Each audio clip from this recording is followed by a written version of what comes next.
All right, here with more on what to expect from the Fed next week and the market implications, we want to bring in Amy Kong, CI Barrett Private Wealth Chief Investment Officer. Amy, it's good to see you here. So we just heard from Jen Schomburger that Fed officials are split, those who have voiced their decision. Many are on the side of the need to raise rates once again. Some are saying it's time to pause. What do you think makes the most sense to do now? Hi, guys. Thanks for having me. I think I wouldn't be surprised if we saw another hike at the next FOMC meeting. We very much saw a very strong jobs report last week. And we also saw that the Bank of Australia as well as Canada both raised. And the idea is inflation is still high compared to the Fed's target rate. And the economy is still strong enough, still provides us that flexibility to raise rates. There's still strength in the jobs market, wage inflation, you name it. And so, again, I would not be surprised if the Fed were to raise it one more time by 25 basis points. Yeah, what is your expectation now on how high those rates can go and how long they're likely to last? Yeah, I think the Fed is looking at data points, and so are we. It's hard to project out with every data point being so critical. And again, based on what we're seeing with the jobs report that we saw, as well as some of the previous CPI numbers, it just seems like the fight to control inflation is not quite yet over from what we're projecting out.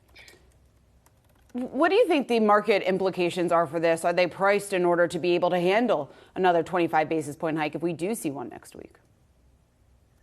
My speculation is that the market might not like it. As you've pointed out and others have pointed out, the Fed funds futures are suggesting that over 70% of participants think a pause is likely for the next FOMC meeting. And so if the Fed is to raise it, I think the market may certainly reflect prices downwards as a result of that. But I don't think necessarily that we would see a huge market downturn. Perhaps we've also seen the market rally to this degree at the top end of this range that we've been seeing. It really would not be a surprise to us if participants took some profits off the table as well.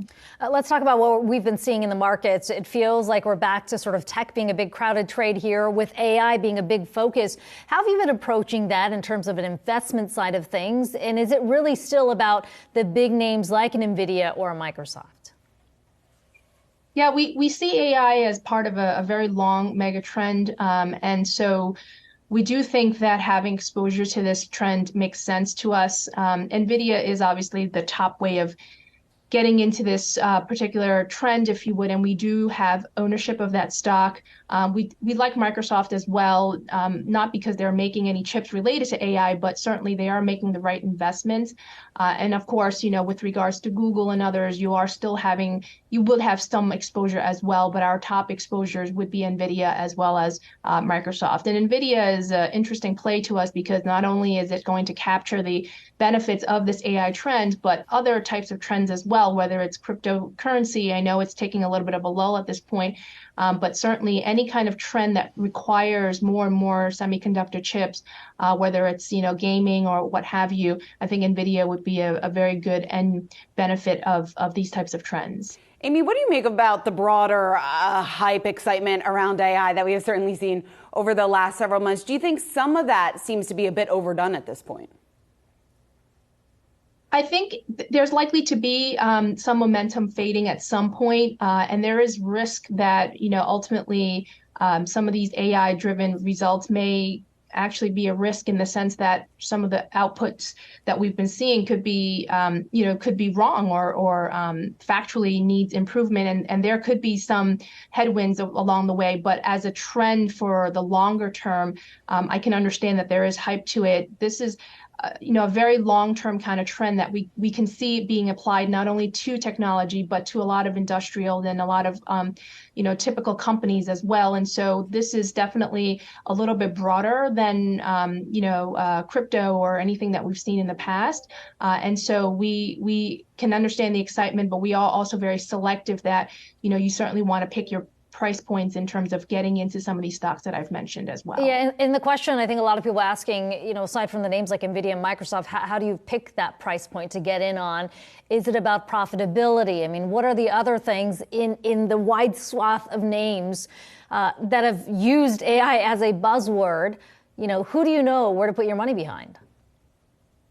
Absolutely. And that's why we try to stick with some of the larger companies, because you certainly can get it wrong if you stay with smaller players, or certainly a lot of these players are not even publicly traded. So the universe of names out there is somewhat limited. And we try to stick with the larger players just because we don't have a crystal ball to understand when's the best time to get in. We just know that for a company like Microsoft, as another example, while we certainly like the AI trend, we also realize too that Microsoft is just a pure innovator in that sense, and that they, have the wherewithal to make the bets on behalf of investors into AI and other types of trends. And so that to us is an appealing attraction. And then as well as NVIDIA, I recognize that the price may not be as attractive today, but certainly there, if you look at the history of NVIDIA, you will find windows of opportunity to get in. Again, this is a very interesting trend, but it does whipsaw back and forth. And I would encourage investors to not necessarily put all their eggs into one basket immediately, but really divide their money into tranches in terms of getting into names like NVIDIA, which can be volatile. Amy, speaking of diversification outside of technology, how are you advising your clients and how they should be positioning their portfolio? Absolutely. So we typically look at individual stocks, and we wouldn't wake up saying we have to have X% in a sector or subsector. And so to us, what makes most sense in this kind of world that we're in post-COVID, inflation still somewhat higher than target. And of course, we're kind of edging our way into a potential recession. We're really looking for companies that can manage through these scenarios. And the characteristics we're looking for include pricing power and the ability to manage expenses. So really the ability to pull levers to manage top line and bottom line. And then, of course, as we're heading into this economy where rates will likely stay higher for longer, we're less keen on companies that have to go out to the capital markets to raise capital, whether it's debt or an equity. And I think companies that can check off these boxes can certainly, in our opinion, weather the storm that we're seeking to materialize over the next 12 months or so. Amy Kong, CI Barrett Private Wealth Chief Investment Officer. Appreciate you stopping by today.